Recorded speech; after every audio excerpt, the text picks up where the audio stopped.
الرحمن الرحیم۔ بعض حضرات کی طرف سے بات بیان کی جاتی ہے کہ بغیر ترجمے کے قرآن کریم پڑھنے کا کوئی فائدہ نہیں ہوتا اور کوئی ثواب نہیں ملتا۔ یہ بات کہاں تک درست ہے؟ اس کو دیکھتے ہیں۔ یہ بن نوری ٹاؤن ادارے سے کسی نے سوال کیا ہے کہ کیا قرآن کریم صرف ترجمے کے ساتھ ہی پڑھنا چاہیے؟ قرآن کریم کو ترجمے کے ساتھ پڑھنے کی کیا فضیلت ہے اور بغیر ترجمے کے پڑھنے کی کیا فضیلت ہے؟ دونوں کی علیحدہ علیحدہ فضیلت بتا دیں۔ جواب: قرآن کریم ترجمے کے ساتھ پڑھا جائے یا بغیر ترجمے کے، دونوں صورتوں میں بڑا ثواب ہے۔ اگر کسی شخص کو ترجمہ نہیں آتا یا ترجمہ آتا ہے لیکن وہ معانی پر غور کیے بغیر صرف قرآن کریم کی تلاوت کرتا ہے تو یہ بھی بڑا اجر و ثواب رکھتا ہے۔ ترجمے کے ساتھ ہی قرآن کریم کا پڑھنا لازم نہیں ہے۔ قرآن مجید عربی میں نازل ہوا ہے اور اس کے ہر لفظ کی تلاوت پر احادیث میں 10 نیکیوں کا وعدہ کیا گیا ہے۔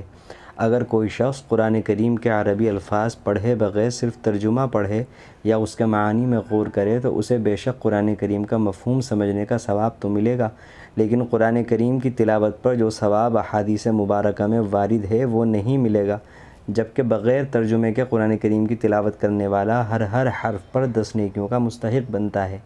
جیسا کہ حدیث مبارک میں ایک حرف پڑھنے پر 10 نیکیوں کی فضیلت بتائی گئی ہے اور اس کی مثال سمجھاتے ہوئے فرمایا گیا ہے کہ الف لام میم ایک حرف نہیں ہے بلکہ الف الگ حرف ہے اور لام الگ حرف ہے اور میم الگ حرف ہے۔ نقطہ اس میں یہ ہے کہ الف لام میم حروف مقطعات میں سے ہے اور حروف مقطعات کا معنی و مفہوم جمہور اہل علم کے نزدیک اللہ تعالیٰ کے علاوہ کسی کو یقینی طور پر معلوم نہیں ہے۔ حدیث شریف میں مثال ہی ان حروف کی دی گئی جن کے معنی کسی بھی امتی کو معلوم نہیں ہے اور ان کے پڑھنے پر ہر حرف پر 10 نیکیوں کا وعدہ کیا گیا ہے، تو معلوم ہوا کہ قرآن کریم کی نفس تلاوت بھی مقصود ہے اور اس پر اجر و ثواب مستقل ہے۔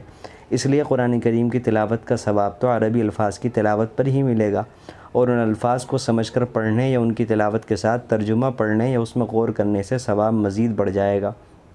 حاصل یہ ہے کہ سمجھے بغیر تلاوت قرآن کریم کو فضیلت میں کم نہ سمجھا جائے۔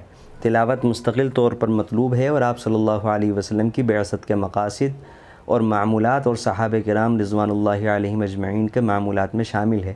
البتہ قرآن کریم کی ایک آیت سیکھنے پر حدیث مبارکہ میں یہ فضیلت وارد ہوئی ہے کہ ایک آیت کا سیکھنا 100 رکعت نفل نماز سے بہتر ہے، لہذا کوئی شخص تلاوت کے ساتھ ساتھ آیات کا معنی و مفہوم سمجھ کر پڑھتا ہے تو وہ اس فضیلت کا مستحق بنتا ہے۔